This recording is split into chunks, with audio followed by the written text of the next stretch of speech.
Office ছিল যেখানে বসে উনি কার্যক্রম চালাতেন, সেই অফিসে ড্রাগ কন্ট্রোলের রেড চলছে, কি বলবেন এটা?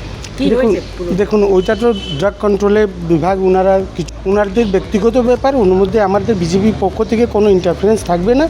ওনারা চালাচ্ছেন, উনি যদি কিছু তথ্য পান ওনারা নিয়ে যাবেন কালেক্ট করে।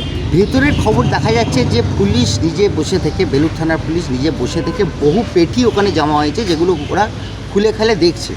তা এরা কি 2 নম্বর ওষুধের ব্যবসা করতো? দেখুন এইটা তো পুক্তাভাবে বলা যাবে না কি 2 নম্বরে ব্যবসায় করতেন কি করতেন না। এখন তো রেড চলছে, যতক্ষণ সমাপন হচ্ছে না তখন তো বিজেপি এর মন্তব্য করতে পারে না। কিন্তু যদি কিছু না কিছু তথ্য ওনারা পেয়েছেন, তাই জন্য তো এসে ওনারা এখানে রেড চালাচ্ছেন, না হলে তো রেড চালাতেন না। তা 2 নম্বর ওষুধের সম্ভাবনা দেখা যাচ্ছে নাকি? সম্ভাবনা নিশ্চয়ই দেখা যাচ্ছে, তাই তো রেড চলছে, না হলে তো রেড চলতো না। এই রেটের পর কি মনে করছেন যে কৈলাস মিশ্র কীরকম ধরনের মানুষ ছিল, বা ওনার ভাই আগে কিরকম শুনুন, ধরনের মানুষ আগে ছিল? রেডটা হয়ে যাক, কি তথ্য আসছে বেরিয়ে আসছে, তারপরে আমরা আমাদের নিজ মন্তব্যটা দেবো তার মধ্যে। কোন কোন ডিপার্টমেন্ট আছে?